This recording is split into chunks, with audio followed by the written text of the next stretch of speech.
Bismillahirrahmanirrahim. Assalamualaikum warahmatullahi wabarakatuh. Alhamdulillah rabbil alamin. Wa bihi nasta'in ala umuri dunya waddin. Sallallahu wasallam ala nabiyyina Muhammad wa ala alihi wa ashabihi wa man sara ala nahjihi wa iktafa bi atharihi wa da'a bi da'watihi wa istanna bi sunnatihi ila yaumiddin. Amma ba'du. Alhamdulillah,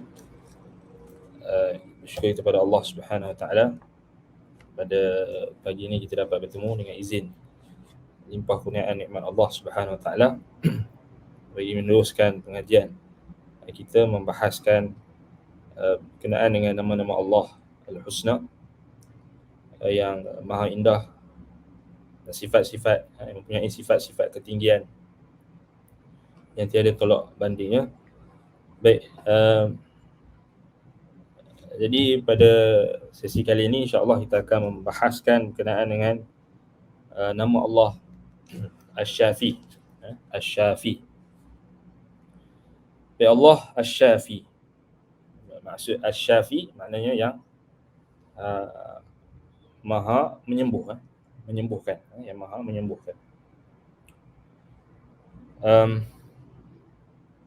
Di dalam Al-Quran Allah Subhanahu wa taala menceritakan bagaimana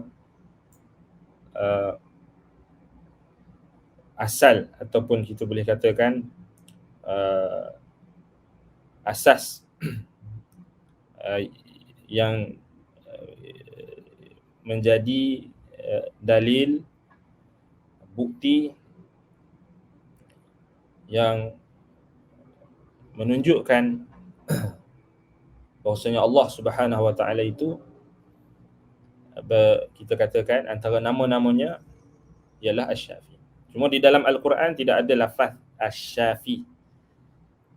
Tapi dalil yang menunjukkan Allah itu maha menyembuh datang dalam bentuk maknanya bukan datang kalau kita cari dalam Al-Quran Asy-Syafi,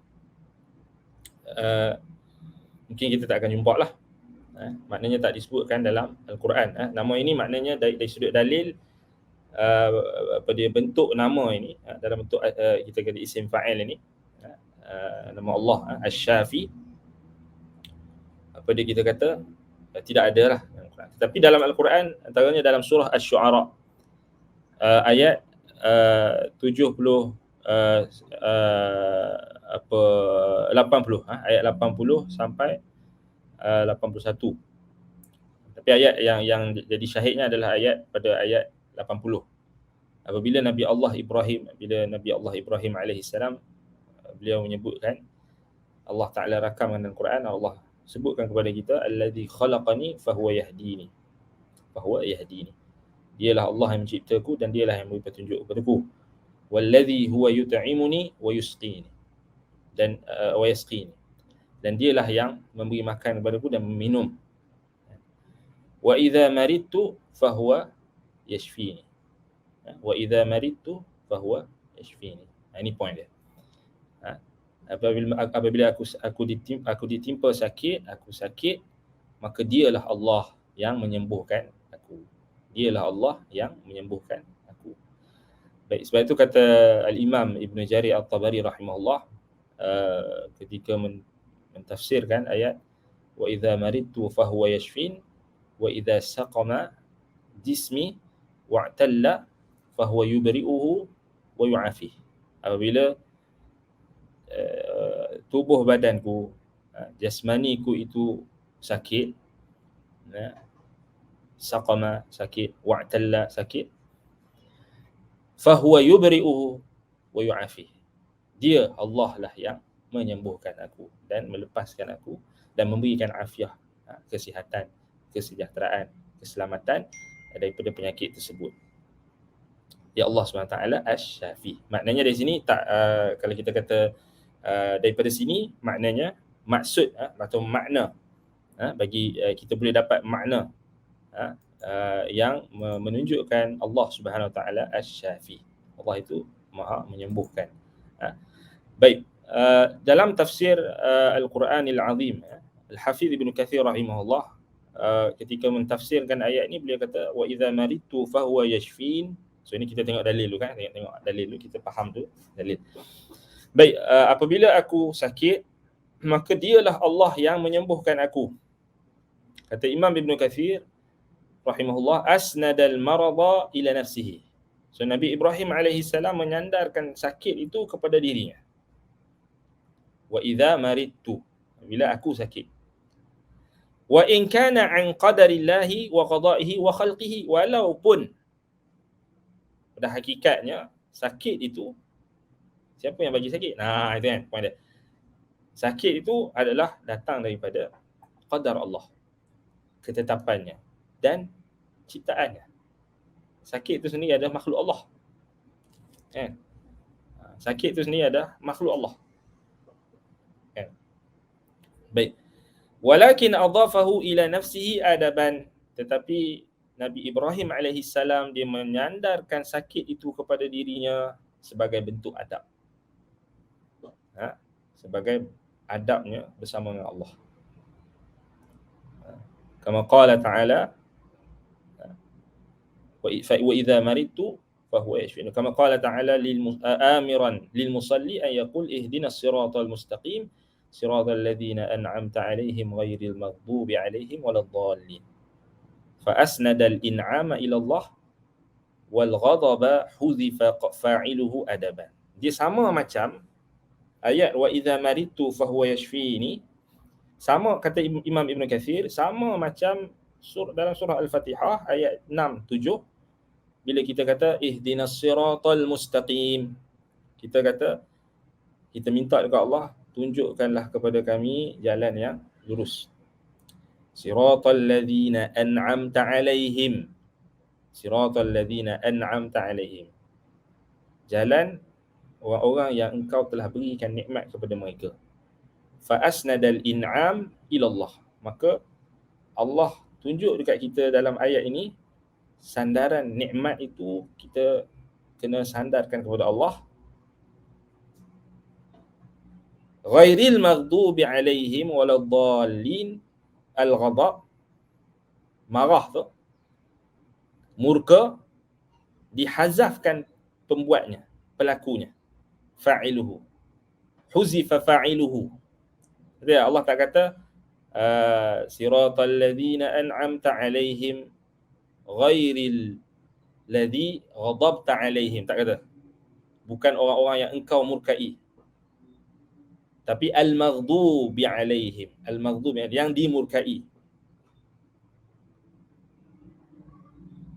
Dia tak kata an'amta 'alaihim ghairil ladzi ghadabta 'alaihim.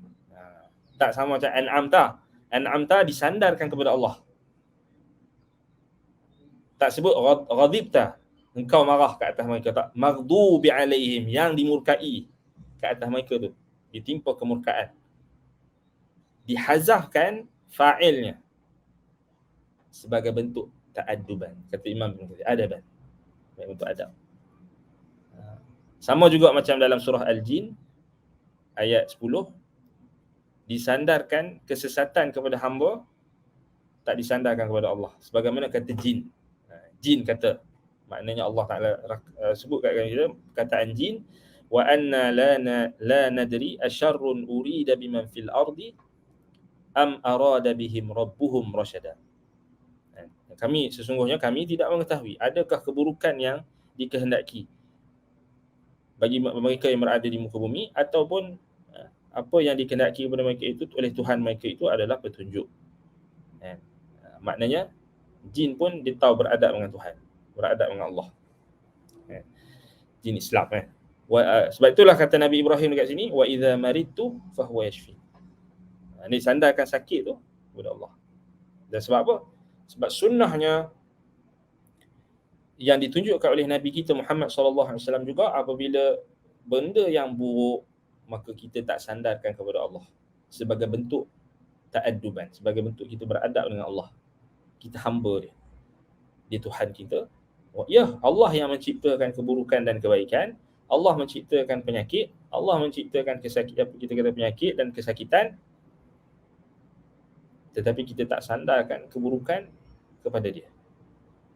sebagai bentuk beradab. Jadi maksud ayat ni, wa idza maridtu fahuwa yashfini idza waqa'tu fi maradin fa innahu la yaqdiru ala shifai ahadun ghairuh bima yuqaddiru min al-asbabil muwassilati ilaih. Maknanya, tafsirnya di sini, Nabi Ibrahim kata, idza waqa'tu fi maradin, bila aku terkena penyakit, sakit, maka sesungguhnya tidak ada yang mampu, yang berkuasa untuk memastikan kesembuhanku melainkan Allah sahaja. La yaqdiru ala shifai ahadun ghairuhu. Tak ada dah. Doktor pun tak boleh nak sembuhkan aku. Dia bagi ubat banyak-banyak macam mana sekali pun tak boleh. Cucuklah vaksin banyak mana sekalipun, vaksin tu pun dia tak mampu. Dia tak mampu. Vaksin tu hanya asbab, dia bukan, dia tak ada kemampuan.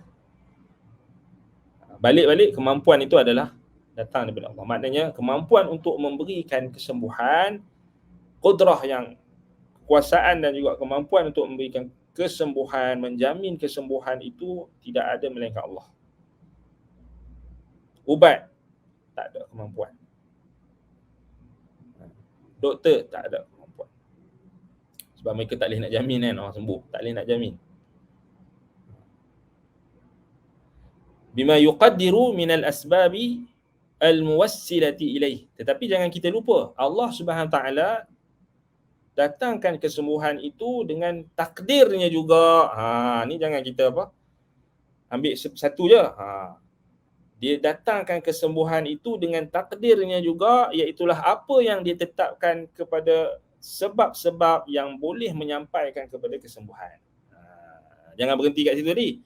Berhenti kat situ tadi tu yang dia tak mau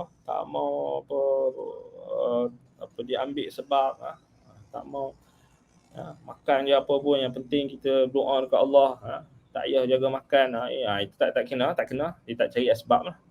Dia tak cari sebab, kan? Jadi itu maksud wa idza maritu fahuwa yashfini. Wa idza maritu fahuwa yashfini. Kalau kita tengok dalam apa yang disebutkan oleh al-Imam Al-Qurtubi pula, wa idza maritu fahuwa yashfin, kata Imam Al-Qurtubi, maritu ri'ayatan lil adab wa illa fal maradu wasyifa'u min Allah azza wa jalla jami'an. Bila Nabi Ibrahim kata, apabila aku sakit, sandarkan sakit itu kepada diri sendiri, sebagai bentuk adab. Kalau tidak, kita kata memang pun sakit tu, kesembuhan tu, syifa, semuanya datang daripada Allah azza wa jalla. Ya, sama macam kata Al-Qurtubi, yang ni tak disebutkan oleh Ibn Kathir, Imam Al-Qurtubi kata sama macam Nabi Musa alaihi salam beradab dengan Allah. Nabi Musa kata apa? Wa ma ansanihu illa syaitan an adhkurah. Tidaklah yang menyebabkan aku lupa melainkan syaitan. Tidaklah yang melupakan aku ini melainkan disebabkan oleh syaitan yang melupakan aku, ataupun yang menjadi sebab untuk menyebabkan aku lupa. Illa syaitan an adhkurah. Wa ma ansanihu illa syaitan. Nabi-nabi adab dengan dia orang dengan Allah Subhanahu Wa Taala. Adab dengan Allah Subhanahu Wa Taala. Baik. Jadi itu dalil daripada Al-Quran, kita dah kemukakan tadi, iaitu dalam surah Asy-Syu'ara ayat 80. Wa idza maritu fahuwa yashfin. Maknanya menunjukkan Allah Subhanahu Wa Taala, itu menunjukkan makna bagi nama Allah Asy-Syafi, iaitu Allah Subhanahu Wa Taala menyembuhkan. Baik, dari sudut dalil dari sudut hadis, dalil dari sudut sunnah, daripada hadis ada banyak, dan antaranya adalah doa Nabi SAW. Ini memang sebut nama Allah Asy-Syafi. Sebab itu nama Allah Asy-Syafi warid di dalam sunnah. Asy-Syafi. Nabi SAW doa. Apabila datangnya kesakitan atau ada orang yang sakit, maka Nabi akan doa. Adhibil bas, Rabban nas, ishfi anta syafi, la shifaa illa shifaa'uk shifaa'an la yughadiru saqama. Idhabil bas rabban nas. Dalam sebahagian riwayat Allahumma rabban nas muzhibal bas ishfi anta syafi la syafi illa anta, atau la shifaa illa anta. Itu dalam riwayat, sebahagian riwayat dalam apa dia, kalau kita tengok dalam Sahih Al-Bukhari ada riwayat la syafi illa anta. Dalam riwayat dan sebahagian lafaz lagi la shifaa illa shifauk. Macam-macam riwayat. So sangat banyak nama Allah Asy-Syafi ni dalam hadis sangat banyak. Dan kebanyakannya datang dalam bentuk ruqyah. Yakni jampi yang Nabi SAW bacakan. Jadi orang Melayu kita banyak penjampi-penjampi, peruqyah-peruqyah. Ni memang famous lah, kan. Dan apa dia, kita kata maknanya Nabi SAW minta Allahumma rabban nas muzhibal bas. Dalam sebahagian riwayat azhibil bas. Kalau muzhibal bas maknanya dialah yang menghilangkan kesakitan. Muzhibil bas apa dia, muzhibal bas maknanya apa dia, yang menghilangkan kesakitan, yang menghilangkan penyakit, yang menghilangkan kesakitan. Kerana kesembuhan itu datang apabila hilangnya penyakit. Kesembuhan, bila hilangnya penyakit itu, maka itulah yang dikatakan sebagai kesembuhan. Sebab itu Nabi SAW kata muzhibal bas, azhibil bas, hilangkanlah penyakit. Sebab itu apa dia,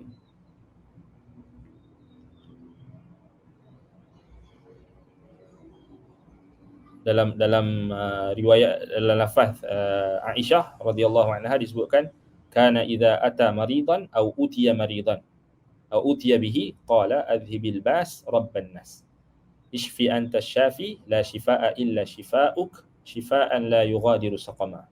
Hafal doa ni dan praktikkan sendiri di rumah. Tak perlu nak kalut minta nombor ustaz tu, ustaz ni, tak payah. Ruqyah diri sendiri. Irqi nafsaka wa ahlak. Ini baru betul. Tak perlu kita nak bertakalluh, menyusahkan. Sikit-sikit kalau sakit sikit, panggil ustaz. Tak payah. Baca sendiri. Hafal doa ni. Adhibil basa rabban nasa adhibil basa rabban nasi ishfi anta syafi atau ishfi wa anta syafi la shifaa illa shifaa'uk shifaan la yughadiru saqama. Tak perlu juga habiskan beratus-ratus ringgit nak join apa dia bengkel lah, apa dia nak hafal doa ni, tak payah. Baca dan belajar.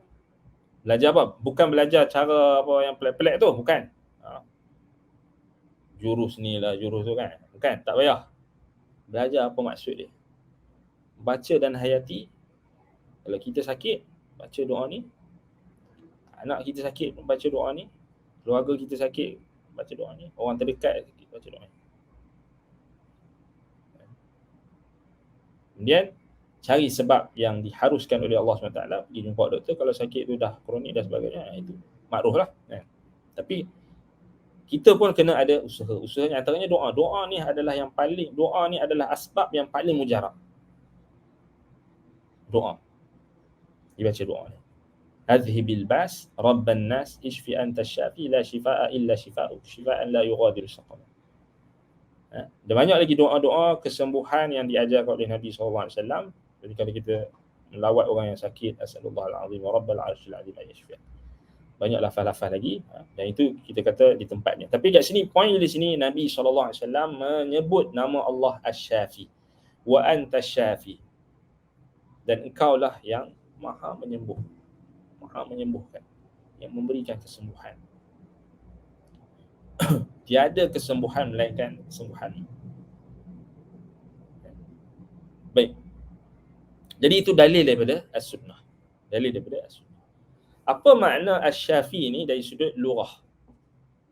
Dari Kita dah sebut tadi makna dari sudut istilah tu kita dah bagi secara umum. Macam biasa kita akan bincang dari sudut makna lughah. Baik, dari sudut makna lughah, makna bahasa, ashfa' ala syai', orang Arab sebut ashfa' ala syai', maknanya asyrafa alaih. Maknanya kita kata apa? Mengurus ataupun mengawasi dan mengendalikan sesuatu. Itu dari sudut bahasa. Baik. Dinamakan syifa itu summiya syifaan li ghalabatihi lil marid.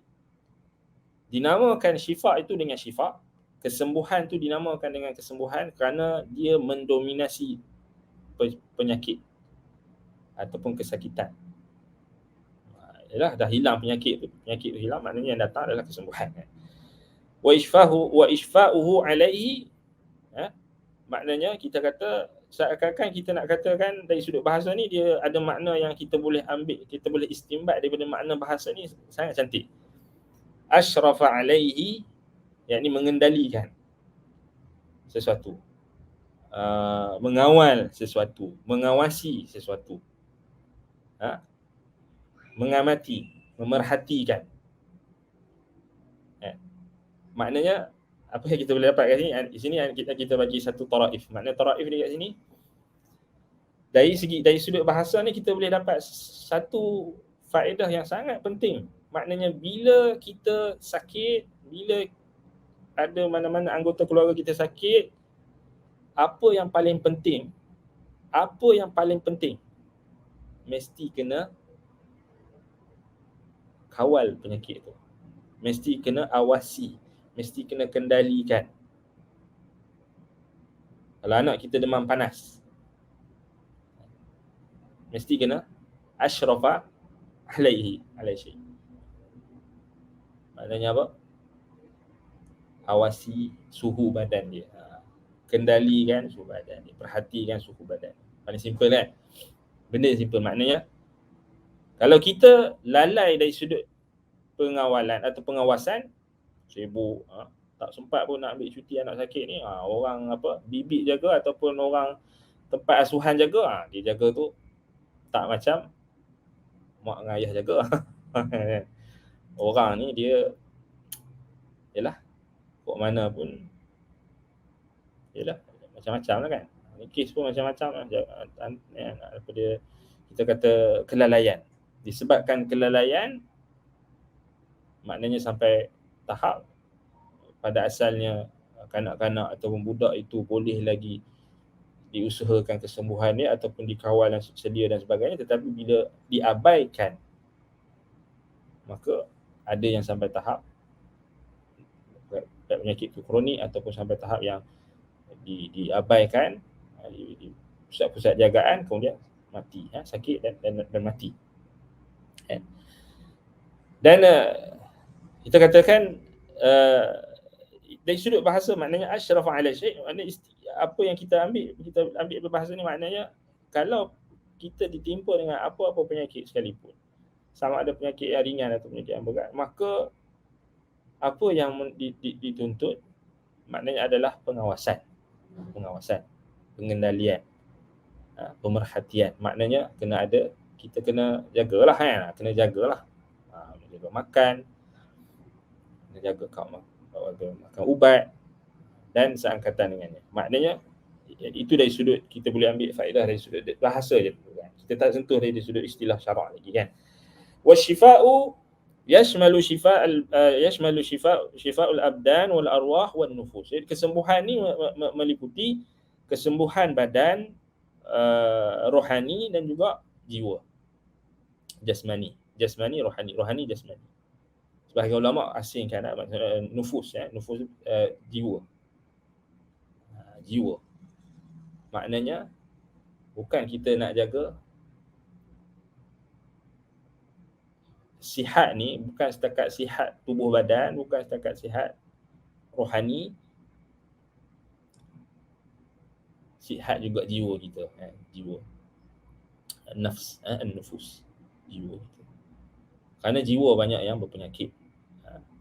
Dan ni yang diungkapkan oleh para ulama, iaitulah penyakit hati. Itu kita penyakit hati tu. Penyakit hati ni dia lagi bahaya. Dia lagi bahaya daripada penyakit badan atau penyakit yang melibatkan jasmani, rohani. Sebahagian ulama dia bezakan rohani dengan nafs. Nafs tu dia lebih spesifik. Tapi walaupun kita kata nafs jiwa ni maknanya lebih spesifik. Penyakit rohani ni dia lebih pada kita kata perkara-perkara syubhat atau perkara syahwat, syahwat. Tapi penyakit nafs ni bila kita sebut jiwa kan, hati ataupun jiwa ni dia lebih spesifik. Dia lebih pada kita kata tabiat dan tingkah laku, lebih pada akhlak kita, lebih pada kita punya cara kita bermuamalah dengan orang. Akhlak adab kita dengan orang, attitude kita, peribadi kita, yang mana dia juga dia melibatkan, dia semuanya ada kaitan lah, dia tak boleh dipisahkan, rohani, jasmani dan juga jiwa kita kan. Yang ni kita dah bincangkan dalam kelas Tazkiyatun Nafs, kitab Ighathatul Lahfan. Kita dah bincangkan pada awal perbahasan dan panjang lebar. Penyakit hati ni macam mana, itu boleh rujuklah dalam kitab pengajian kita Ighathatul Lahfan. Baik, kita tak akan ulang kat sini. Cuma nak bagi tahu dekat sini, realiti yang kita lihat hari ni inilah, penyakit ni macam-macam. Penyakit kita kata badan, penyakit yang melibatkan jasmani, penyakit yang berjangkit ni macam-macam. Banyak sangat penyakit, dan termasuklah penyakit yang diberikan perhatian oleh ulama Islam adalah penyakit yang melibatkan rohani kita, penyakit yang melibatkan hati kita.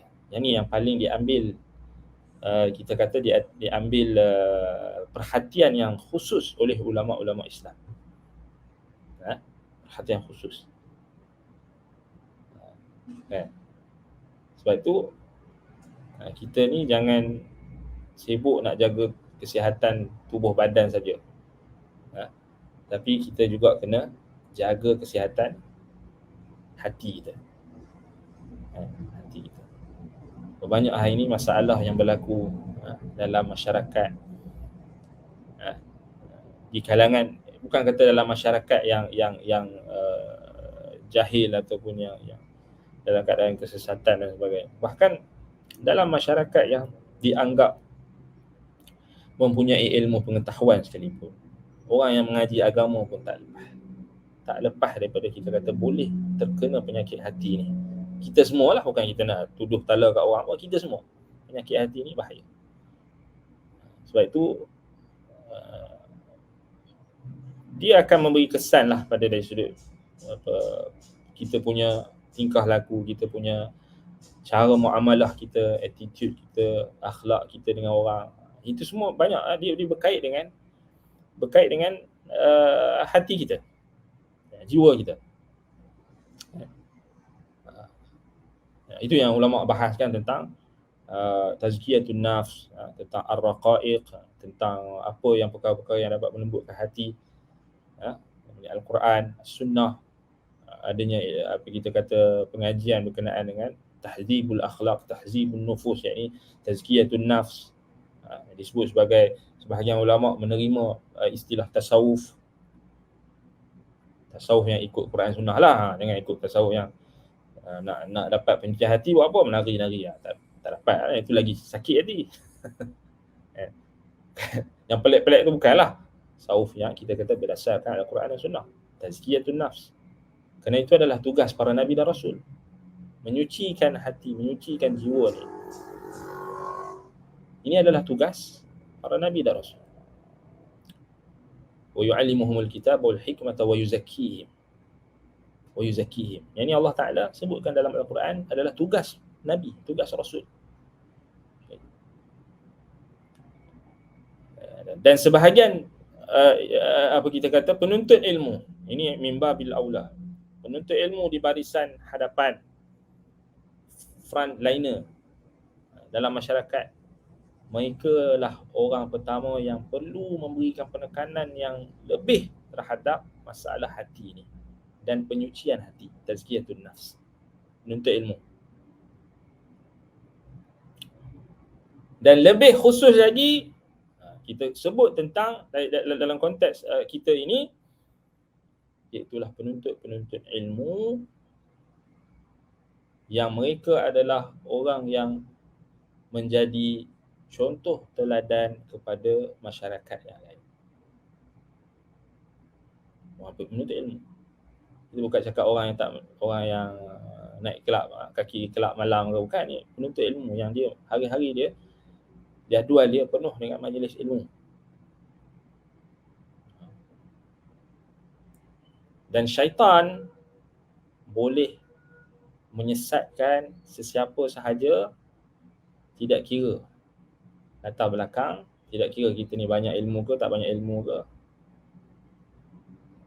Dan sebab itulah antara pintu yang dimasuk melalui jiwa ni, hati. Itu dibahaskan oleh Imam Ibn Qayyim dalam kitab Iqasatul Hafaz. Tapi bila kita ajar tazkiyatun nafs ni, ramai orang tak nampak kepentingan dia.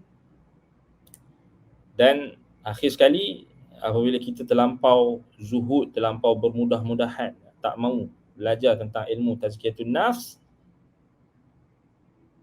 kita nampak banyak, khususnya di kalangan penuntut-penuntut ilmu, di kalangan syabab-syabab, mereka cenderung untuk menjadi liar dari sudut attitude. Kita tak nafikan ilmu, banyak dia boleh cerita tentang qala Allah, qala Rasulullah, mengaji akidah apa semua, manhaj apa semua, alah bagus. Tapi dari sudut attitude, dari sudut akhlak, dari sudut muamalah dia dengan manusia, dari sudut kita kata akhlak dia dengan isteri dia di rumah, akhlak dia dengan anak-anak dia di rumah.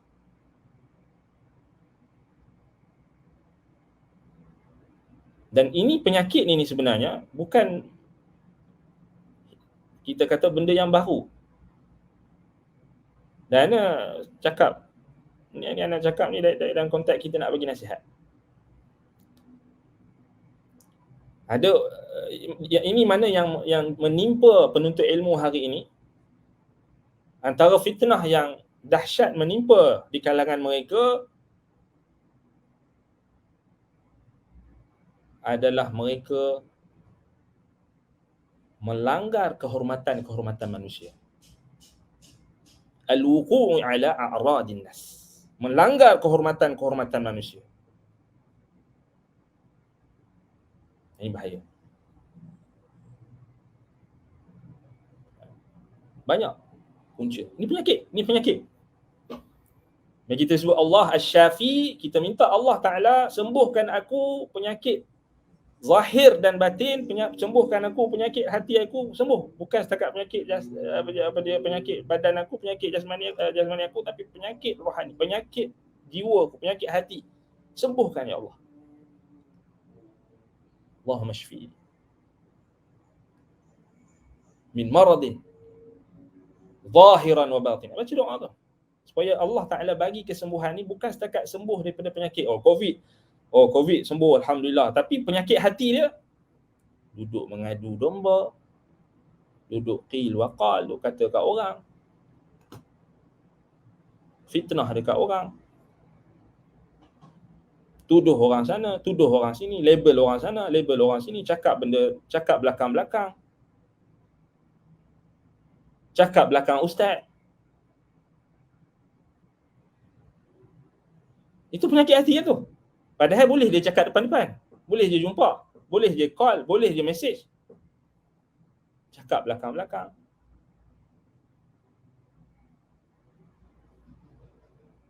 Sok-sek belakang. Ini penyakit hati ni. Penyakit hati. Kemudian itulah yang menyebabkan berlaku salah faham. Main cakap belakang ni attitude tak baik. Qil wa qal.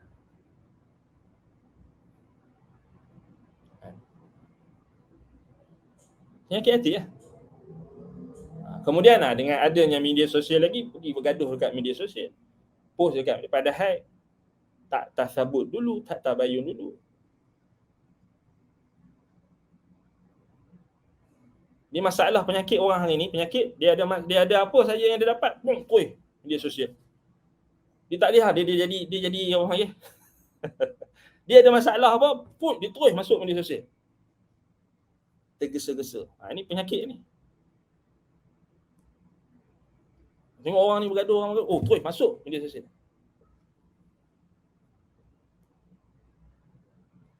Kemudian hiduplah dalam circle media sosial tu, hiduplah dalam waham. Dalam dunia yang tu metaverse ke apa, itu dunia yang waham.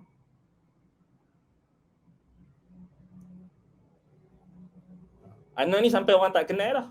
Anak murid sendiri pun dah tak hormat. Pasal apa? Kita tak ada media sosial. Menunjukkan ramai di kalangan penuntut ilmu sekarang ini, dunia mereka di media sosial. Punya nak bagi tahu teruk. Berlega di media sosial. Apa sahaja orang cakap dekat media sosial, itu yang mereka terima dulu. Anda tak ada dah apa Facebook kan? Itu deactivate Facebook. Orang tak tengok siapa dia ni, tak kenal. Pasal apa tak ada Facebook? Sampai tahap tu.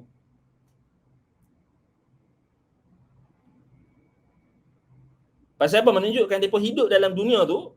Siapa yang post gini-gini ni, ini sahabat. Siapa yang like aku punya ni, geng aku. Tapi pasal ustaz tak ada Facebook, ustaz tak dikenali. Maknanya apa? Bukan, maknanya tak belajar. Anak cerita kan, tak belajar. Tapi cakap belakang nombor satu. Komen isu semasa nombor satu. Dan nak bagi contoh lah. Sebab kita tak ada, kita tak tahu apa orang cakap kat kita semua. Nanti tiba-tiba kita dengar yang tak baik apa semua. Tentang asatizah ni, ustaz tu, ustaz ni. Oh, macam-macam. Padahal boleh je dia mesej ustaz kan. Mesej guru dia sendiri, call.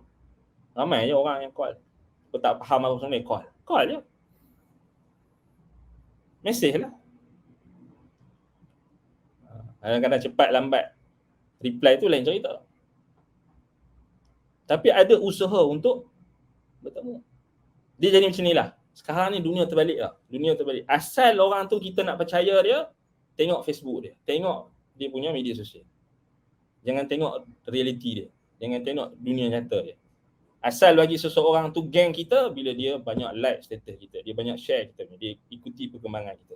Walaupun dia pada hakikatnya tak pernah pergi ziarah pun, tak pernah pergi jumpa pun apa, yang penting dekat media sosial kita ni dia like kita punya status, dia share kita punya tulisan, inilah geng aku, inilah kekasihku, inilah geng aku. Kalau ada siapa-siapa yang hentam geng aku ini kita lawan dia, kita hentam dia, walaupun ustaz sekalipun kita hentam dia balik. Ni penyakit. Penyakit ni. Penyakit hati.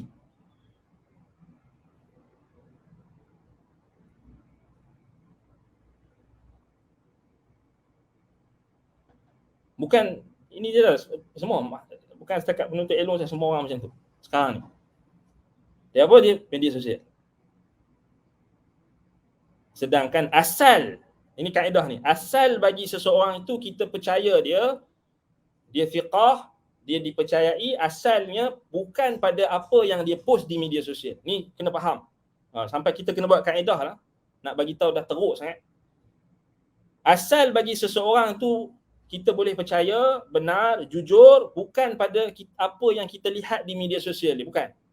Asalnya adalah di dunia nyata. Bukan di alam metaverse ke, alam apa ke, alam maya, bukan. Asalnya adalah di dunia nyata. Di kehidupan dia di alam nyata. Alam musyahadah ni. Itu asalnya. Maknanya kalau kita nak tengok orang ni duk kalut nak cari jodoh kan, jangan cari jodoh hanya tengok dekat media sosial je. Kena kenal orang tu. Orang hari ni dia nak cari jodoh. Nasihat nak cari jodoh jangan tengok dekat media sosial je. Media sosial ni boleh jadi macam-macam jenis orang, penyakit split personality, macam-macam. Sekarang ni penyakit banyak. Cari orang yang di alam nyata. Media sosial ni wasilah kita nak contact dia. Kita nak berhubung dengan dia. Tetapi kalau kita tengok just post dia, gambar dia ni, jangan. Pergi jumpa. Itu tips lah nak cari jodoh. Tips nak cari jodoh. Lepas pada tu barulah follow dia punya media sosial dia. Itu asal tu. Betul kita kata asalnya kita kena kenal dulu. Nak cari jodoh, okey, tanya dulu orang-orang yang terpercaya supaya dia tak berpenyakit. Ni kaitan dia. Supaya dia tak berpenyakit. Asal orang tu kita nak percaya, kita nak kata dia amanah, nak fiqah, terpercaya, dilihat pada kehidupan di alam nyata dia. Orang sekeliling dia, rumah tangga dia. Sebab itu Nabi SAW sebut khairun nas,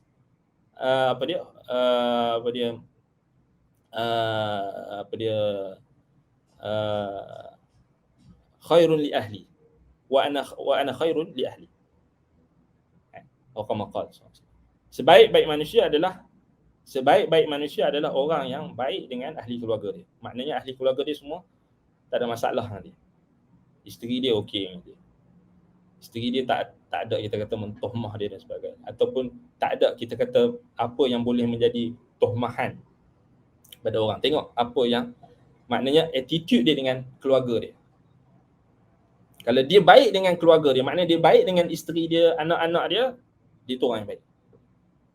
Tapi dia baik dekat media sosial tu baik, pompang macam-macam.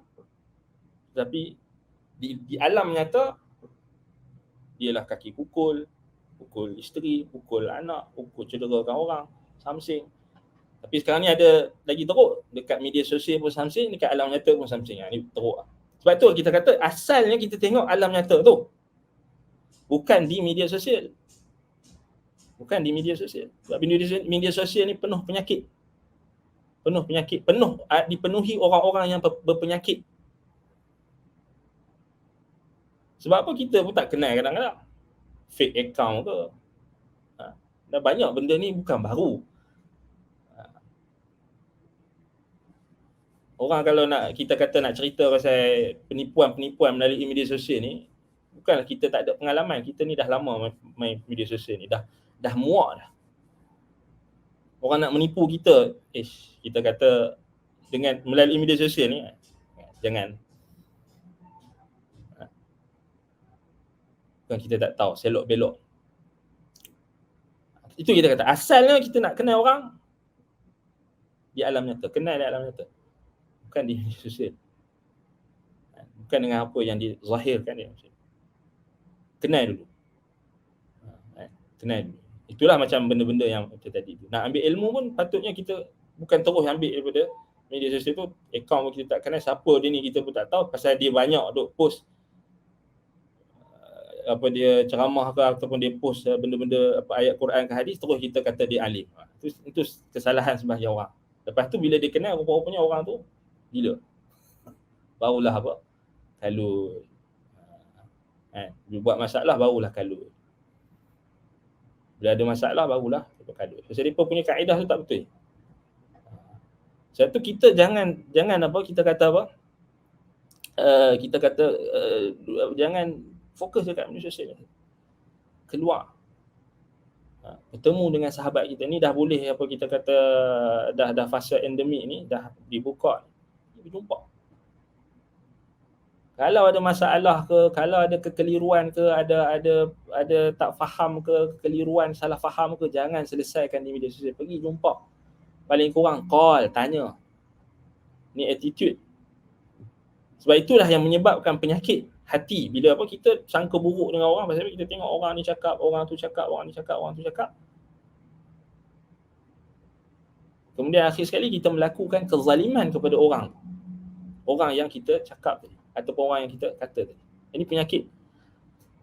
Baik, jadi kita kata penyakit hati ni banyak. Sebab itu antara cara untuk menyembuhkan penyakit ni, penyakit yang kita kata kita ni kadang-kadang betul, kalau kita terlampau banyak menggunakan masa untuk melayan di media sosial ni, dia anda boleh katalah, anda boleh pinjam perkataan ulama-ulama salaf terdahulu, orang macam ni dia sebenarnya batalun. Batalun maknanya orang yang tak ada kerja. Dia tak ada kerja. Dia bergaduh kat media sosial, dia tak ada kerja. Dia tak tahu apa tujuan hidup. Ya, orang guna media sosial ni, orang guna untuk meniaga, orang guna untuk sebarkan kebaikan, tetapi dia duk guna untuk apa? Mengadu domba, untuk pergi bergaduh, untuk sindir orang sana, sindir orang sini, untuk mengata orang sana, untuk mengata orang sini, menghasut orang sana, mengadu domba orang sini. Ini penyakit sekarang. Termasuk penuntut ilmu, termasuk orang yang mengaji sunnah pun tak terlepas, orang yang dakwah salafi pun tak terlepas. Pasal apa? Bukan masalah manhaj tu, bukan masalah attitude, masalah penyakit hati tu, akhlak dan penyakit hati. Bukan masalah apa.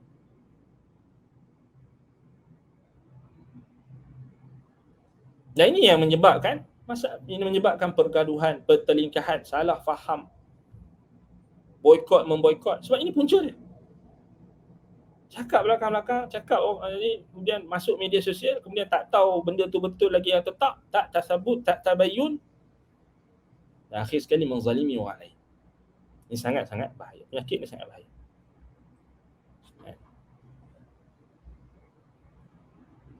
Dan ana bagi tahu pengalaman kita meninggalkan kita mengurangkan penggunaan media sosial dan kita fokus pada kerja kita, ini sebenarnya memberikan kerehatan jiwa. Ini cara dia. Bukan kata tak boleh nak guna, bukan, tapi kurangkan. Jadi kalau orang yang ada tanggungjawab, dia takkan lama kat media sosial ni. Orang yang ada kerja lah, orang yang ada kerja sama ada dunia dan akhirat dia, menuntut ilmu dan sebagainya, dia takkan habiskan masa untuk ikut gosip sana, orang kata sini yang tak bermanfaat. Man kana yu'minu billahi wal yawmil akhir falyaqul khairan aw liyasmut. Siapa yang beriman kepada Allah dan hari akhirat, hendaklah dia berkata perkataan yang baik. Hendaklah dia menyebarkan di media sosial itu perkara-perkara yang baik. Falyaqul khairan, hendaklah dia cakap benda baik. Maknanya kalau dalam sudut konteks penggunaan media sosial, hendaklah disebarkan benda yang baik. Bukan benda yang nak cari gaduh dengan orang. Serang orang sana, serang orang sini, sindir orang sana, sindir orang sini. Habis dah tak ada orang nak sindir, last sekali ustaz sendiri pun sindir lah. Syaitan punya talbis iblis. Pasal dah tak ada lah. Dah tak ada orang kan, tak selamat dah, semua orang tak selamat dah, semua orang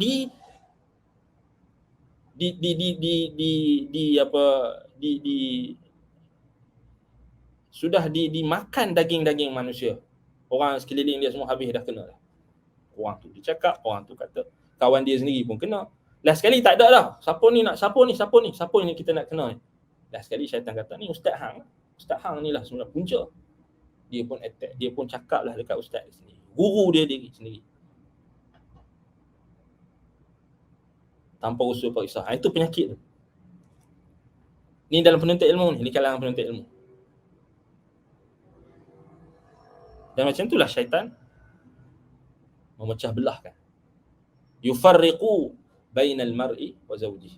Perangai dia memisahkan antara individu dengan isteri dia. Ini siapa punya kerja? Syaitan. Tentera-tentera iblis. Memecah belahkan orang, memisahkan hubungan seseorang dengan seseorang lain. Bukan setakat suami isteri je ni, memisahkan antara guru dengan murid, memisahkan antara sahabat dengan sahabat, saudara dengan saudara. Kerja syaitan. Jangan kita ambil tugas syaitan disebabkan oleh kita punya post, kita punya perkataan. Man kana yu'minu billahi wal yawmil akhir falyaqul khairan aw liyasmut.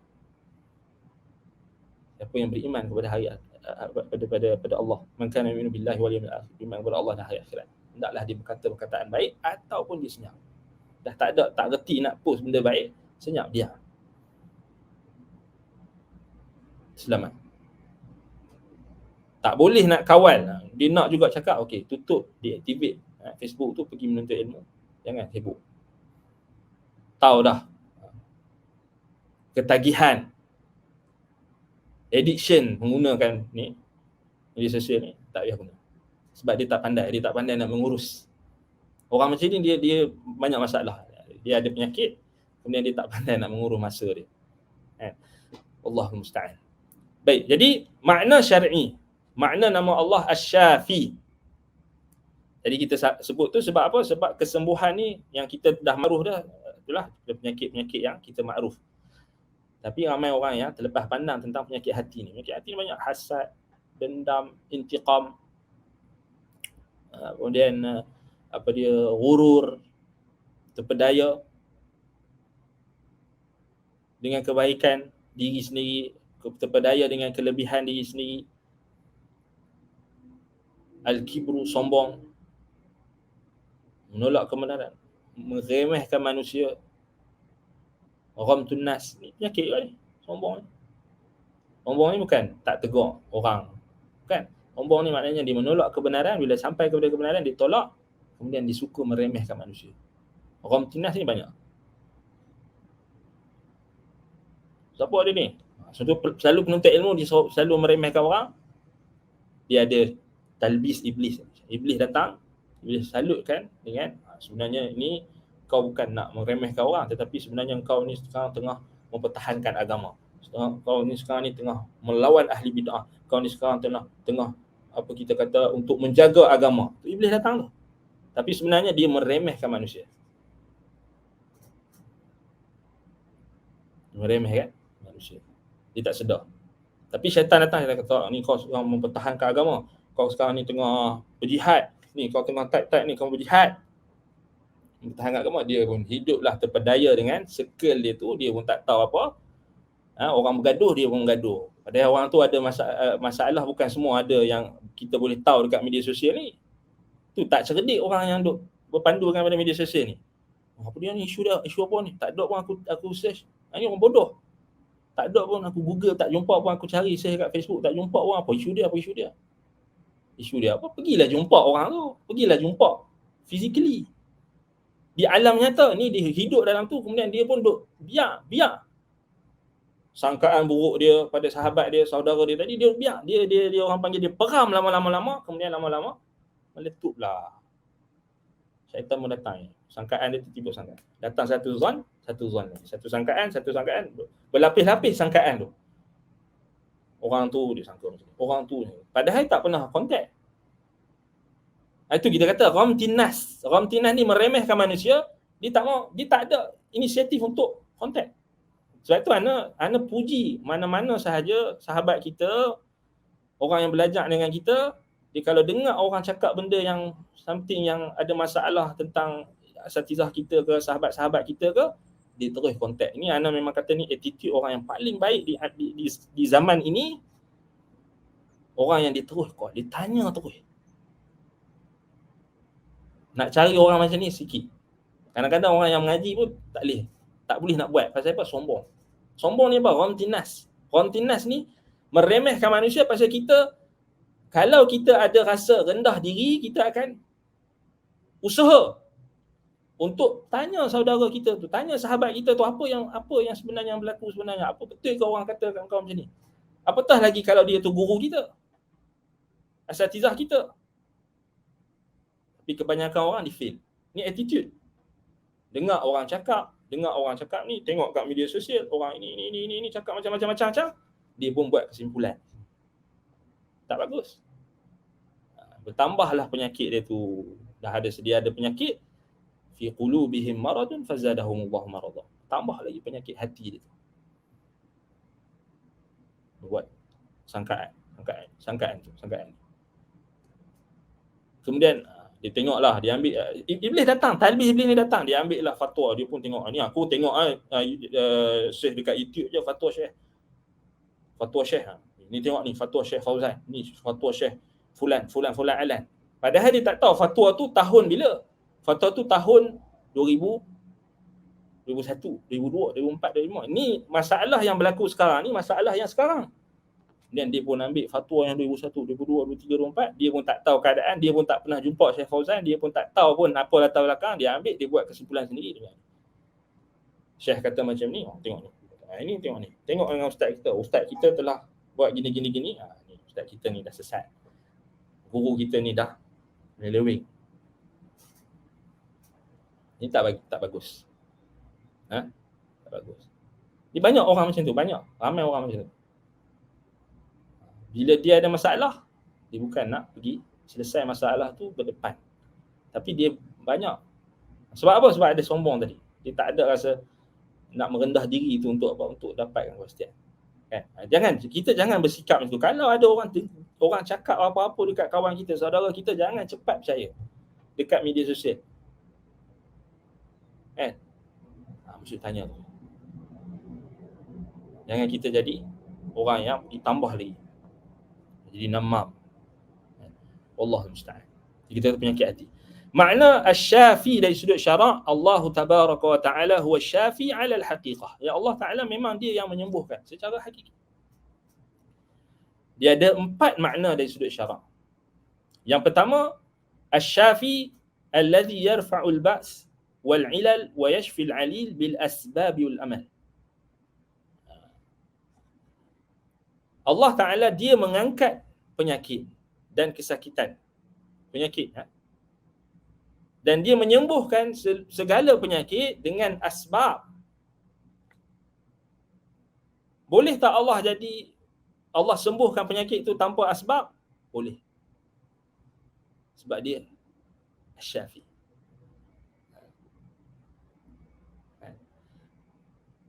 Sebab tu kata sebahagian ulama, faqad yabra'ud da' ma'an idamid dawa.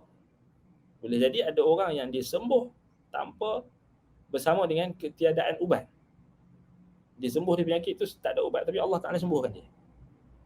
Sebab Allah Asy-Syafi. Disembuh sama ada dengan asbab atau tanpa asbab. Sebab tu pun makhluk dia. Dan boleh jadi juga Allah Ta'ala sembuhkan penyakit itu dengan yashfi da' atau yushfa da' atau yashfa da' biluzumi dawa. Jadi juga Allah menyembuhkan penyakit, tetapi penyakit apa kita kata dengan berhajatkan ubat.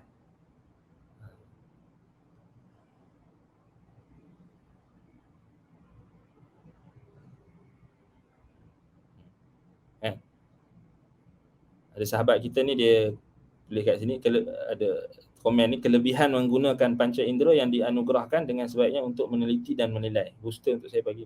Ya, kita kena bijak guna panca indera kita. Allah dah bagi kita kaki, Allah bagi kita tangan, Allah tak bagi mulut, Allah bagi kita mata, bagi kita telinga, Allah bagi kita hati, bagi kita akal. Gunakan sebaiknya. Jangan kita tumpu pada satu saja.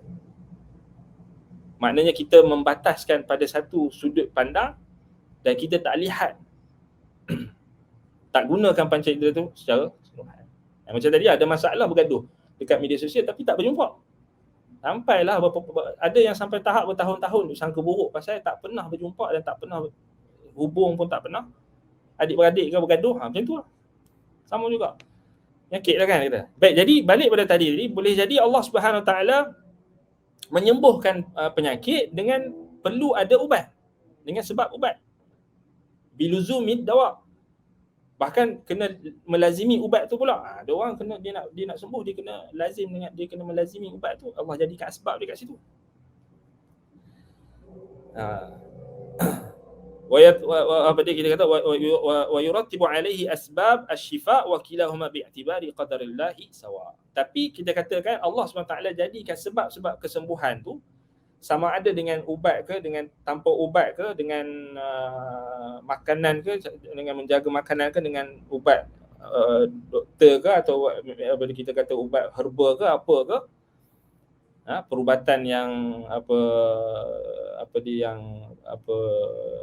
biasa ataupun perubatan alternatif ke, apa ke, macam-macam lah. Semuanya bi'tibari qadarillah sawa. Dari sudut kekuasaan Allah semua tu sama. Maknanya tak ada kita kata boleh mempengaruhi kekuasaan ataupun ketetapan Allah. Tak ada. Sama je. Itu di sudut Allah lah, di sisi Allah.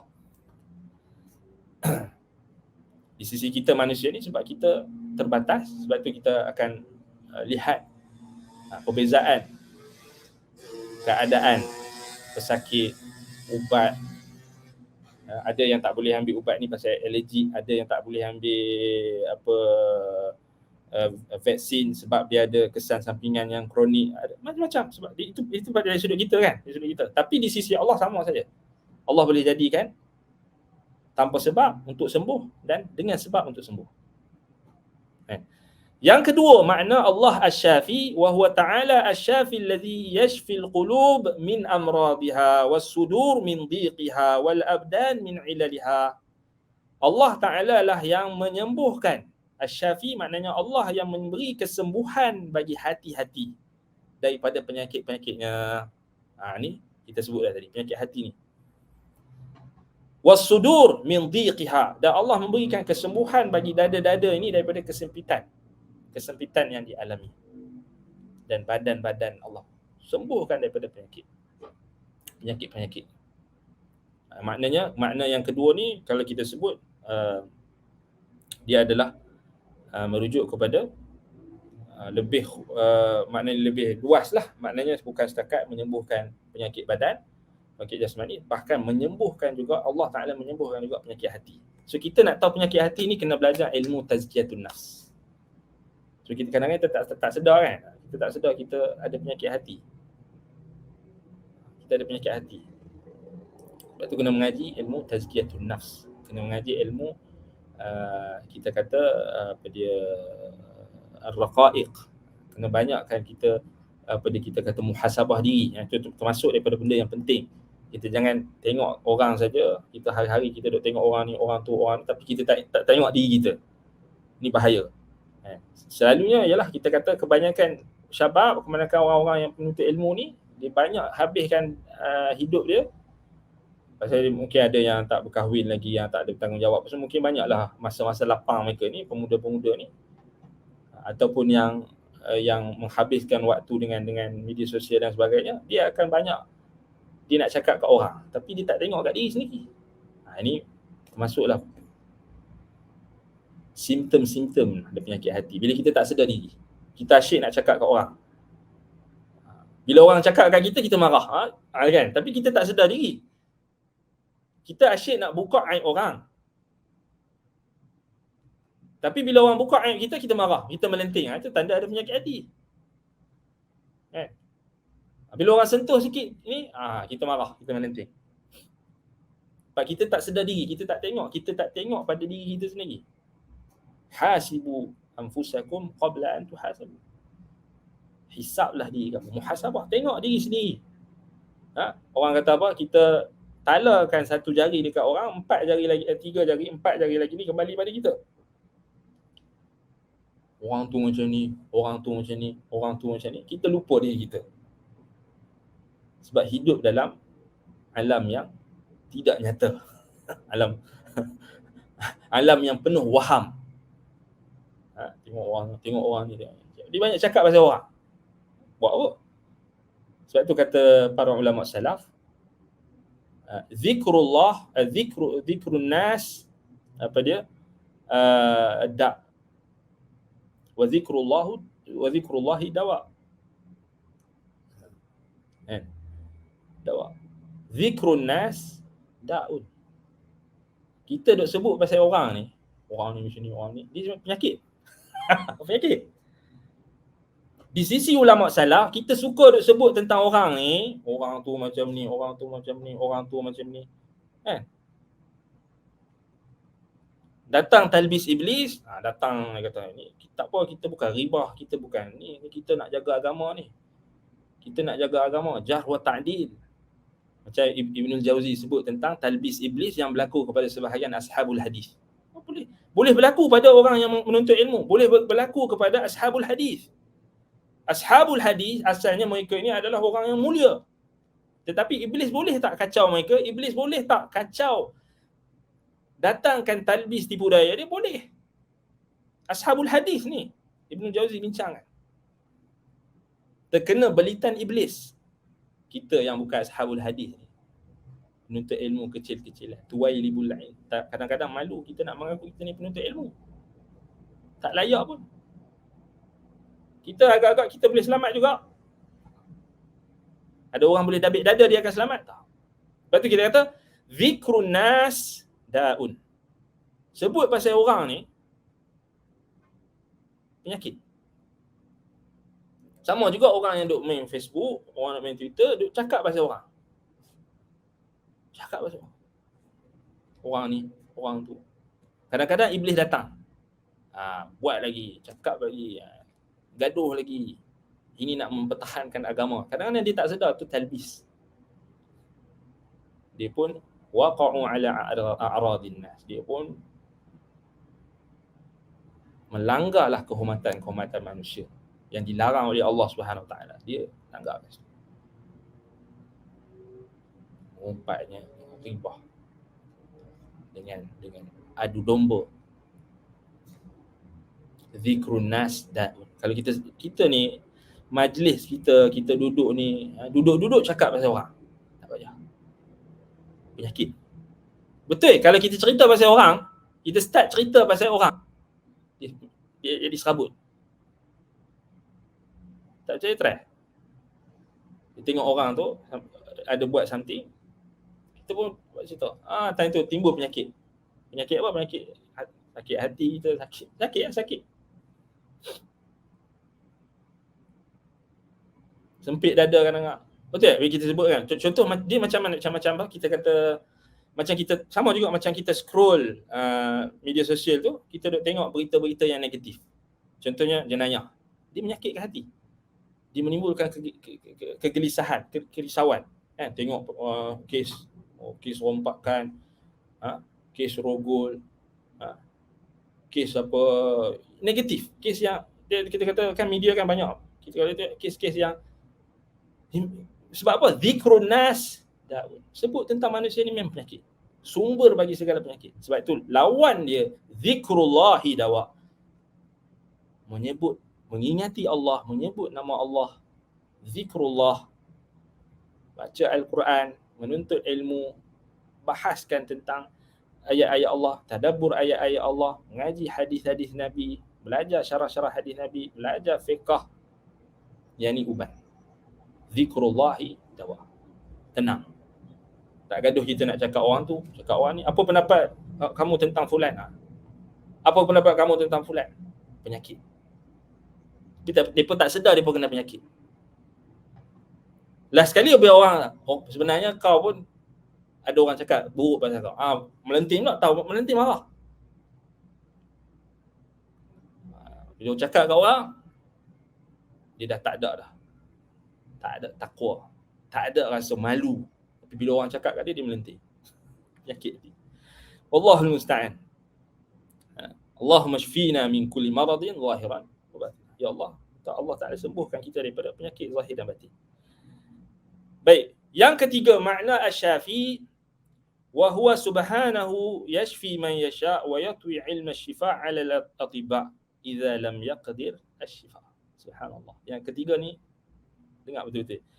Allah Subhanahu Wa Taala dialah yang menyembuhkan sesiapa sahaja yang dikehendaki, dan dia melipatkan ilmu ataupun dia menyembunyikan asbab kesembuhan itu kepada perawat-perawat ataupun doktor-doktor. Dia tak bagi mereka sebab-sebab yang boleh menyembuhkan penyakit.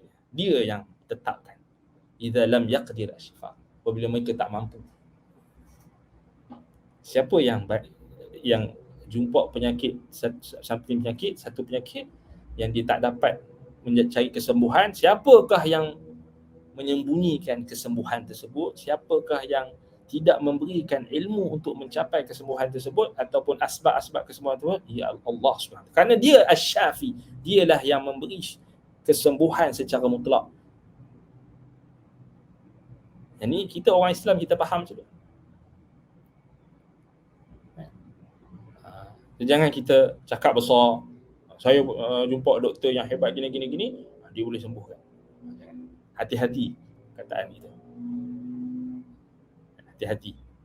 Sebab apa? Makna asy-syafi antaranya Allah yang memberikan kesembuhan kepada siapa yang dia kehendaki, dan dia melipatkan ilmu ataupun asbab yang boleh memberi kesembuhan tu, dia tak bagi tahu siapa-siapa, ataupun dia tak zahirkan hal tersebut pada mana-mana atibak, mana-mana doktor, mana-mana perawat tak tahu. Tu orang yang kata penyakit misteri. Penyakit misteri kan. Allah mampu untuk sembuhkan. Okay, sihir dia antara penyakit yang orang tak tahu sebab. Dia adalah sebab-sebab yang kita kata yang tersembunyi daripada pandangan kita. Tapi Allah boleh sembuhkan. Allah boleh sembuhkan. Minta dekat Allah Subhanahu Wa Taala. Jangan kita minta dekat orang. Maknanya jangan kita melebihkan iktimad kita, sandaran kita kepada manusia lebih daripada Allah. Ni ada pula apa orang duk bising pasal berlakon. Ada ustaz berlakon dia kena sihir, pengalaman kena sihir kan. Sebenarnya benda ni kita kata benda berkenaan dengan sihir ni dia bukan benda yang boleh kita main-main tau. Bukan boleh juga kita, kalau kita tengok fatwa-fatwa ulama ahli sunnah, hukum melakonkan adegan sihir haram. Haram. Apatah kalau melakonkan, maksudnya seorang orang Islam dia berlakon dia jadi tukang sihir, katakan. Dia berlakon dia jadi tukang sihir, dia buat praktis sihir tu dia kafir. Walaupun berlakon, sebab benda ni tak boleh main-main. Dia boleh jatuh kafir. Dia jatuh kafir. Orang Islam berlakon praktik sihir, praktik kita kata dia berlakon jadi tukang sihir, kafir. Bukan main-main. Sebab sihir ni Allah kata apa? Kufur. Kufuran. Dia tak boleh kata saya tak ada niat. Tak. Jadi kita tak faham macam mana orang nak buat filem tu, nak nampakkan sihir tu, dia tak apa yang ni. Tak ada manfaat. Mudaratnya lebih. Tak ada manfaat. Kononnya nak bagi apa? Pengajaran iktibar, tak. Pengajaran iktibar bagi tahu. Cerita je lah. Apa nak kena berlakon tu, nak kena buat balik, nak kena solat pula. Buat begitu tu. Takalluf, tasannu'. Kan? Takalluf, tasannu'. Tak payah.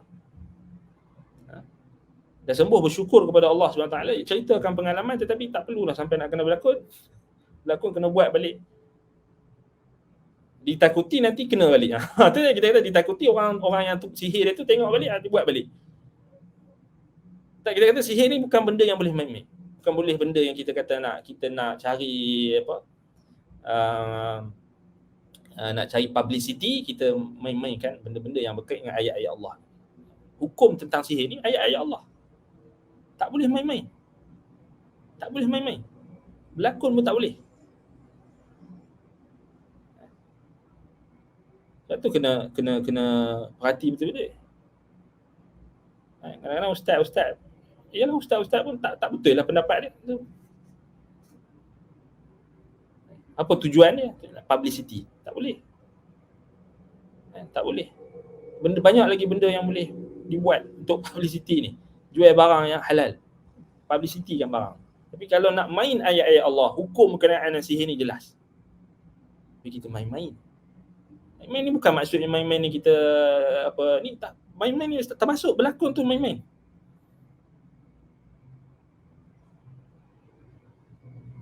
Tak boleh. Bukan benda yang main-main. Allah musta'an. Tapi kan kita itulah masyarakat ni. Allah Ta'ala. Nasallallahu salamata wal afiyah. Jadi Allah SWT sembuhkan segala penyakit. Dan dia sembuhkan pada siapa yang dia kehendaki. Pada siapa yang dia kehendaki. Teringat lagi seorang guru kami di Madinah dulu, dia cerita macam mana pengalaman dia ke sini. Kemudian apa yang dibuat? Dia bertadarruk kepada Allah Subhanahu Wa Taala, dan dia tak ada, dia putuskan langsung hubungan dia dengan orang-orang manusia-manusia lain. Maknanya dia betul-betul fokus minta kepada Allah Subhanahu Wa Taala, dan dia lama juga.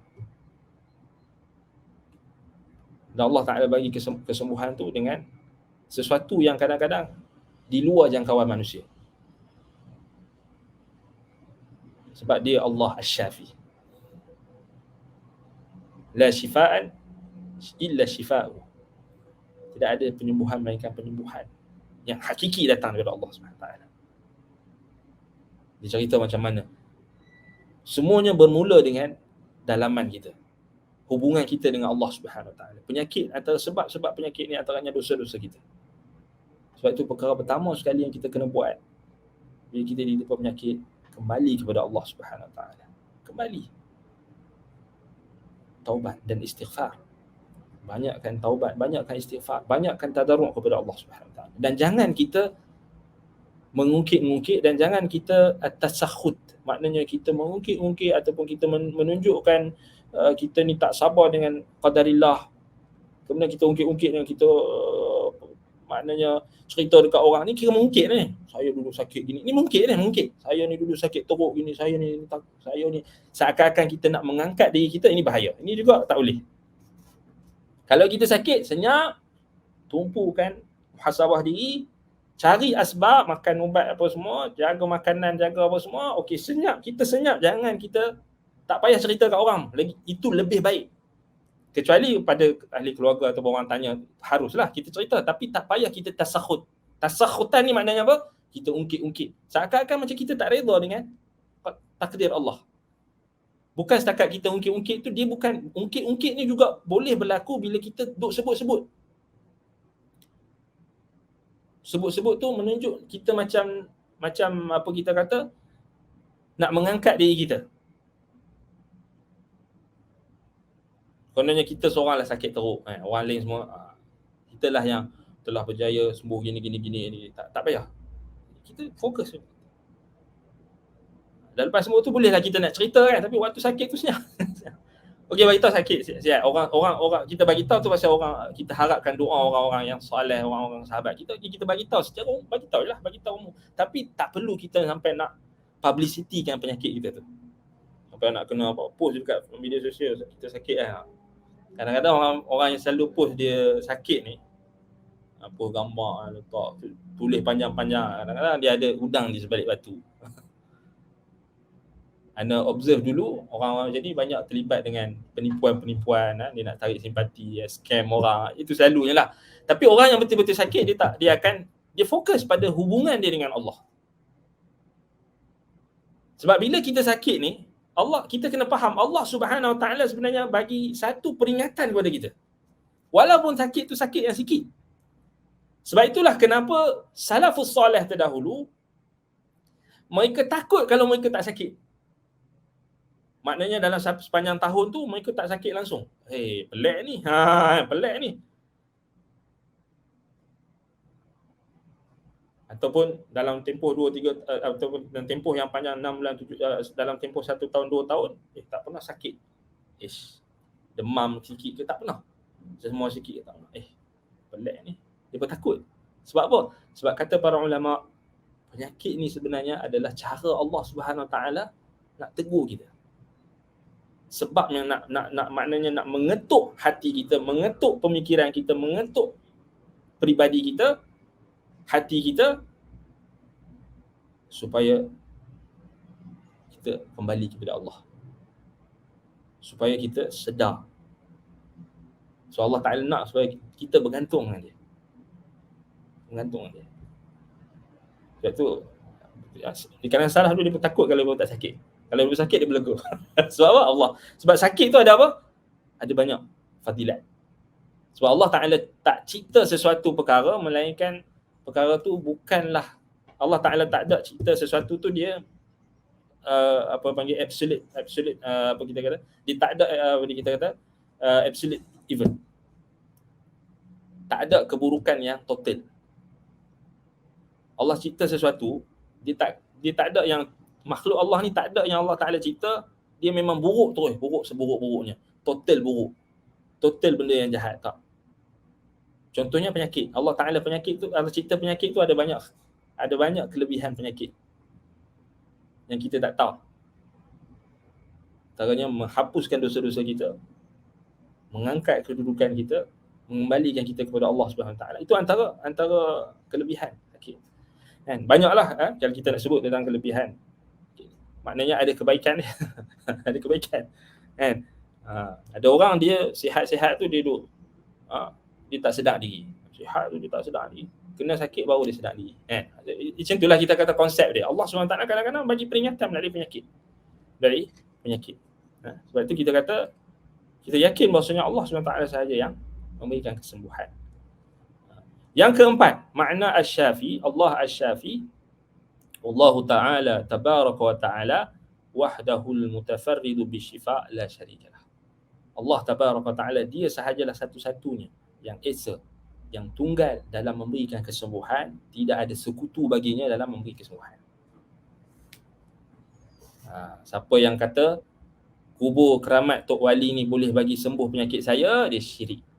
Sebab dia menganggap bahawasanya memberi kesembuhan itu ada sekutu bagi Allah untuk memberi kesembuhan. Allah ni pula dia ingat Allah tu ada apa? Syarik, ada sekutu pula.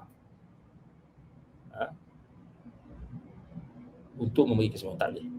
Siapa yang beriktikad bahawasanya minum daripada air telaga sekian tu, telaga sekian-sekian itu dapat memberikan kesembuhan kepada dia, dengan bukan dengan istiqlal, maknanya dengan dia meyakini iktikad bahawasanya air daripada telaga hang tuah katakan dapat menyembuhkan penyakit ini maksudnya dia telah mensyirikkan Allah SWT dari sudut mensyirikkan Allah dari sudut kita kata dia meyakini dan mengiktikad bahawasanya yang memberi kesembuhan tu ada selain Allah. Sedangkan Allah sahaja yang memberi kesembuhan.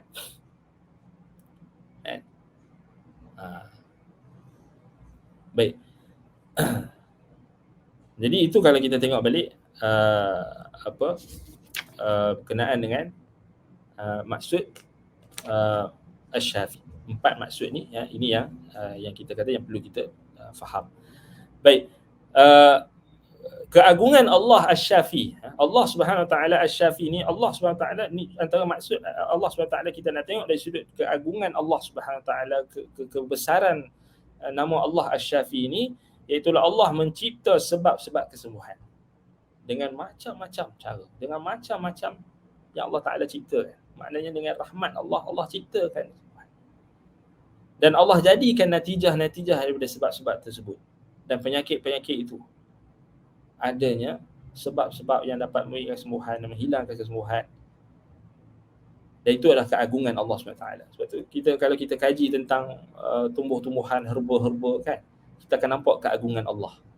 Macam mana Allah SWT jadikan asbab-asbab, khasiat-khasiat daripada tumbuh-tumbuhan yang ada. Kemudian daripada apa yang kita makan, buah-buahan. Itu kajian tu. Kita akan nampak keagungan Allah SWT. Dan buat ubat. Buat ubat. Orang Islam kena buat ubat. Jangan duk harap vaksin orang kafir je. Jangan duk harap vaksin daripada orang barat saja. Kita kena buat vaksin sendiri. Tu tak tahu bila nak buat tu kan. Baik. Jadi antara kita boleh kita tutup dengan apa? Kita kata samarat, yakni tuntutan ataupun hasil ataupun buah hasil yang kita boleh ataupun tuntutan yang kita boleh ambil daripada kita beriman dengan nama Allah Asy-Syafi. Sebab dalam hadis Nabi SAW dalam Sunan Abi Dawud, Nabi SAW ada sebut annahu lam yada' da'an illa wada' lahu dawa. Maknanya Allah Ta'ala bila dia menjadikan sesuatu penyakit, dia pasti menjadikan apa dia? Ubatnya. Ada ubatnya, ada penawarnya. Jahila man jahila, alima man alima.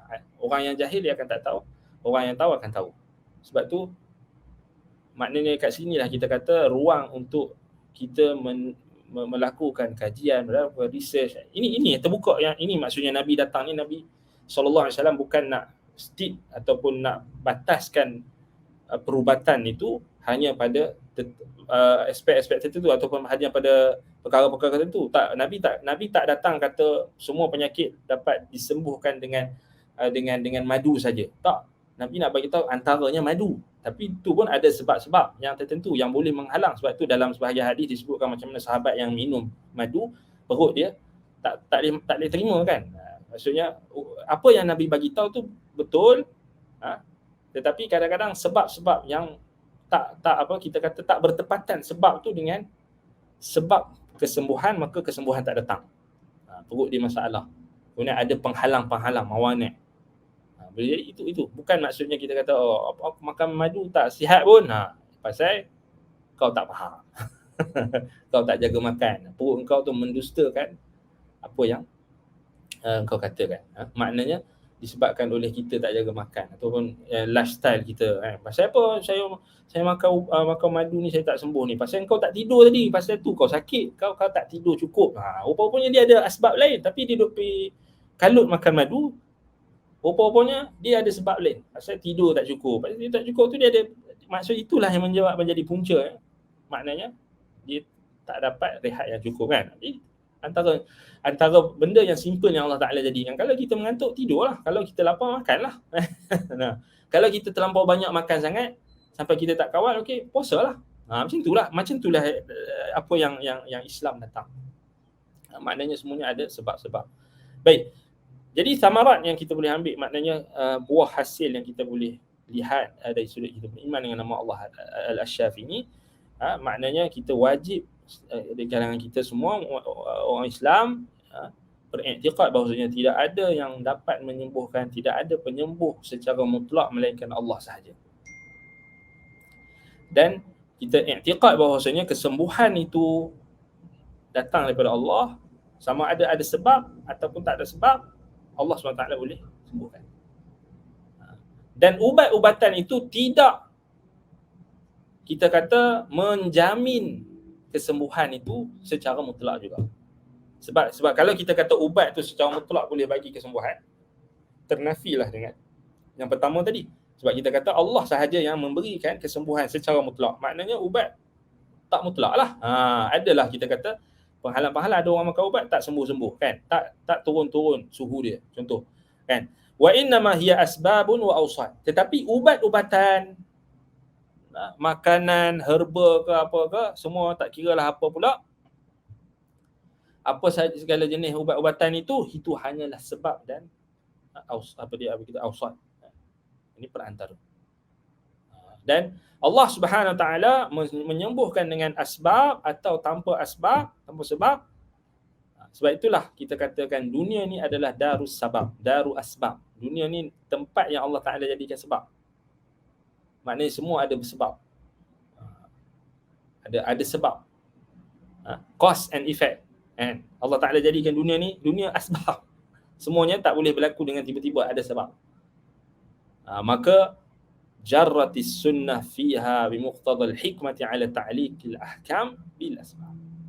Jadi bila kita kata Allah Ta'ala ciptakan dunia ni, bumi kita ni, makhluk ni ada sebab, dunia yang penuh sebab-sebab, cause and effect, maka berlakulah sunnatullah itu, kita kata yang menepati tuntutan hikmah Allah Subhanahu Wa Ta'ala, maka kita tetap mengaitkan hukum hakam yang berlaku itu, hukum hakam kauni ni, alam ini, dengan sebab. Sakit ada sebab. Tak boleh tiba-tiba sakit. Ada sebab.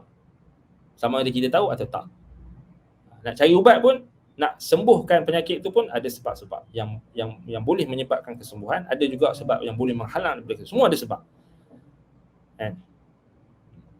Dan inilah makna yang diisyaratkan oleh Jibril, malaikat Jibril ketika mengajar Nabi SAW ruqyah dengan lafaz Bismillahi urqiq, Allahu yushfik. Bismillahi urqiq, Allahu yushfik. Dengan nama Allah aku meruqyahmu. Dan Jibril ajar ruqyah ni dekat Nabi SAW. Dan Nabi Jibril ruqyah Nabi. Bismillahi urqiq, Allahu yushfik. Dengan lafaz yang banyak juga, lafaz-lafaz yang berbeza, tapi ini dalam, kalau kita tengok dalam riwayat Imam Muslim. Bismillahirrahmanirrahim, Allahu yushfik. Maknanya dalam hadis ni Jibril ajar dekat Nabi dua perkara. Ada sebab, ada penyembuh. Dan sebab itu dia bukanlah bersifat mutlak, tetapi yang bersifat mutlak itu adalah Allah SWT. Yang memberi kesembuhan secara mutlak Allah. Itu maksud bila Jibril ajar Nabi ruqyah tu. Bismillahi arqiq Allahu yashfik. Dengan nama Allah, yakni dengan sebab nama Allah. Ini juga dengan sebab nama Allah aku mengambil keberkatan untuk aku menjampi itu dengan nama Allah, kerana Allah Subhanahu wa taala lah yang mencipta penyakit ini. Aku mengambil asbab dengan menyebut nama Allah, dengan mengambil keberkatan, dengan isti'anah, dengan memohon pertolongan kepada Allah. Sama ada kita kata ba kat situ li isti'anah ataupun li tabarruk untuk ambil keberkatan, tapi lebih pada isti'anah, mohon pertolongan. Bismillahirrahmanirrahim. Tabarrukiq. Arqiq ataupun ruqyah. Dengan nama Allah aku meruqyah. Ni Jibril ajar. Maknanya ni asbab. Allahu yushfik. Dan Allah menyembuhkan. Yang memberi mutlaqus syifa, kesembuhan yang mutlak, Allahu syafi. Lepas tu kalau kita sakit, jangan kita merungut kat orang. Ya, kita boleh cerita kat kawan-kawan kita rapat, tapi jangan merungut-rungut, jangan kita duk asyik post dekat Facebook kita sakit gini update tu tak habis-habis sampai orang pun pelik ni kenapa sakit ni duk asyik post dekat Facebook ni rupanya sikit.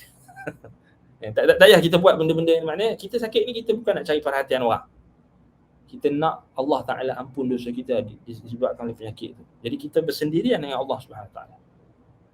Sakit kita muhasabah diri, sakit kita cari asbab, dan kita yakin maksudnya Allah SWT yang memberi kesembuhan. Jangan kita kalut terus nak cari dukun, bomoh, pawang, ustaz dan sebagainya. Tak, kita tengok kalau sakit ni lah, sakit yang kita kata tak kronik ni lah kan. Sakit biasa-biasa demam tu takkan nak jumpa ustaz kot. Bacalah ruqyah sendiri, jampi sendiri, minum air tu, tiup sendiri, baca surah Al-Fatihah. Surah Al-Fatihah juga ada disebutkan sebagai kita kata Asy-Syifa, dinamakan Syifa sebab surah Al-Fatihah memang mujarab. Kalau kita ulang-ulang surah Al-Fatihah tu, insya-Allah kalau kita sakit sikit-sikit kan, demam ke apa ke, insya-Allah ulang-ulang surah Al-Fatihah tu mujarab. Itu yang dinaskan oleh Imam Ibn Qayyim rahimahullah. Ambil sebab-sebab air zam-zam dan sebagainya, dan kita minta dekat Allah SWT. Doktor tak boleh nak sembuhkan, kita pergi hospital macam-macam ni tak boleh, kita kembali kepada Allah, kerana Allah Asy-Syafi. Yakin. Yakin. Yang penting kita tak bila yang paling penting sekali kesembuhan tu, kita kata bukan kita nak kesembuhan tu tergesa-gesa nak dapat kesembuhan lalu mencari kemurkaan dengan mengundang kemurkaan Allah, itu tak boleh. Itu bukan prinsip seorang Muslim, tergesa-gesa. Sebab itu yang nak katakan sebahagian masyarakat mereka tergesa-gesa nak dapatkan kesembuhan dengan mengundang kemurkaan Allah. Antaranya dengan apa? Pergi bertemu dengan bomoh, pawang, dukun. Konon dia kata harus, kalau dia kata nak cari sebab, ikhtiar pergi jumpa apa? Uskul, usmuh. Ustaz dukun, ustaz bomoh. Yang ni selalunya disebabkan oleh tak sabar ataupun disebabkan oleh tergesa-gesa untuk mendapat kesembuhan dengan mengundang kemurkaan Allah. Sebab tu orang beriman dia bukan tergesa-gesa. Maknanya kita tak boleh, macam dalam hadis lah Nabi kata, kalau kita doa, kita tak boleh tergesa-gesa nak minta mustajab doa kita tu. Tak betul tak? Itu adab. Sebab apa? Sebab Allah nak kita doa lagi supaya kita dekat dengan Allah. Sama juga. Kadang-kadang penyakit ni kita kena sabar. Kalau lambat sikit nak sembuh tu sabar. Tapi yalah berapa ramai orang sabar kan. Kita kadang-kadang cakap senang sabar tapi sakit memang sakit. Tapi kita dengan Allah SWT, kalau kita tahu bahasanya Allah SWT berikan penyakit tu, antaranya adalah untuk menghapuskan dosa-dosa kita, untuk mengingatkan kita kepada Allah SWT, kita akan sabar. Tapi kalau kita fikir nasyid nak, kalau sakit ni aku tak boleh pergi enjoy dekat luar kan. Tak boleh nak pergi apa? Ni aku nak pergi ni tarikh nak kerja ni, nak pergi bercuti di London ni, New Zealand ni, tak sakit ni. Lambat pula kan. Ni sakit tak sempat lah. Jadi sakit gini, susah ni. Dia tergesa-gesa. Lalu dia pun buatlah mengundang kemurkaan Allah. Dia kata pergi doktor tu tak sihat, doktor macam-macam. Apa salahnya? Syaitan pun datang, apa salahnya pergi jumpa dengan ustaz dukun ni, ustaz bomoh ni, dia pun syaitan datang. Sebab tu kita kata asalnya kita kena ingat Jangan tergesa-gesa nak amal semayang. Biarlah kita sampai tahap sebahagian apa kita kata ulama salaf maknanya menyebutkan berkenaan dengan isu ini, maknanya sampai tahap kita kata kita kena faham, maksudnya biarlah kita ni sakit, Allah Ta'ala sayang kita. Daripada kita sihat, Allah murka kita. Betul tak? Biar kita mati dalam keadaan sakit tu, Allah sayang kita dan Allah ampunkan dosa-dosa kita, berbanding dengan kita hidup sihat, Allah murka kita. Dah lepas sakit tu sihat, kebetulan pergi jumpa bomoh tu sihat, rupanya sihat dalam keadaan dimurkai oleh Allah. Buat apa? Hakikatnya sakit juga. Hakikat dia tu itulah sakit. Macam orang yang apa, dia bangkai hidup aja ni, mayat bangkai hidup, tak ada manfaat, memberi mudarat pula pada diri dia dan orang lain. Baik dia sakit, baik dia mati je, itu kan. Daripada dia sihat, lepas tu dia dalam keadaan mengundang kemurkaan Allah. Dan sihat dia tu dalam keadaan maksiat, dalam keadaan mengundang kemurkaan Allah, dalam keadaan melakukan perkara-perkara yang syirik, perkara-perkara yang bertentangan dengan perintah Allah. Lebih baik dia sakit. Tapi sakit pun dia tak sabar enggak, sakit pun dia buat maksiat lagi, dia pergi jumpa orang. Sebab tu kita ahli tauhid, sakit ke sihat ke, sabar dan syukur tu kena seiringan. Sabar dan syukur. Sabar ketika kita diuji. Idza tuliya sabara wa idza an'ama syakara. Bila kita diberikan nikmat sihat, kita syukur. Syukur, sihat, syukur. Buat amal ketaatan. Yang itu aku sakit itu ni qada balik, semangat balik beramal. Saya aku sakit hari tu. Teringat aku sakit tu teruk juga tu. Tak boleh nak buat apa ni. Ganti balik. Bila kita dapat kesihatan, nikmat kesihatan tu, ganti balik. Dan kita bersemangat buat amal ketaatan. Tinggal puasa, qada balik. Tambah pula dengan puasa sunat. Ni masih ada lagi waktu. Tambah lagi dengan nawafil, qada. Infak harta benda, belanja anak-anak, belanja isteri. Ni ada waktu yang kita diuji. Wa idza tuliya sabara wa idza an'ama syakara. Bila kita diberi nikmat, kita bersyukur. Bila kita diuji, kita bersabar. Wa idza adnaba istaghfara wa taba. Bila kita berdosa, kita terus, kita ada buat salah, kita terus mohon ampun kepada Allah dan kita bertaubat. Itulah unwanus sa'adah, kata para ulama. Unwanus sa'adah, alamat kebahagiaan. Baik. Jadi itulah makna nama Allah Asy-Syafi. Jadi sebenarnya kalau kita nak bincang tentang isu-isu yang berkait furuk daripada masalah usul-usul yang kita bincangkan tadi, ini sebenarnya adalah asal kita hanya bincang benda umum. Kalau bincang kita pernah sentuh dah tentang masalah istighfar bil Quran apa semua, mengambil apa dia berubat dengan Al-Quran apa semua kan, ruqyah dan sebagainya. Isu-isu ini maknanya kita kata perlu juga di refresh lah, kerana kita tahu ini adalah masalah yang sering berlaku lah di kalangan umat Islam berkenaan dengan kita kata isu berkenaan dengan jampi, ruqyah boleh tak ruqyah jama'i, boleh tak kita kata menjadikan ruqyah ni sebagai profession. Itu banyaklah kita pernah bahaskan dulu kan. Itu isu-isu yang kita kata mungkin boleh disentuh pada kelas yang lain. Baik, jadi ana rasa cukup setakat itu. Kalau ada soalan, baik, kita dah habis waktu. Naktafi bihadzal qadar. Aqulu qawli hadza wa astaghfirullah li wa lakum. Subhanakallahumma wa bihamdika asyhadu an la ilaha illa anta astaghfiruka wa atubu ilaik. Sallallahu ala Muhammad wa ala alihi wa sahbihi wa barik wasallam. Alhamdulillahirabbil alamin. Assalamualaikum warahmatullahi wabarakatuh.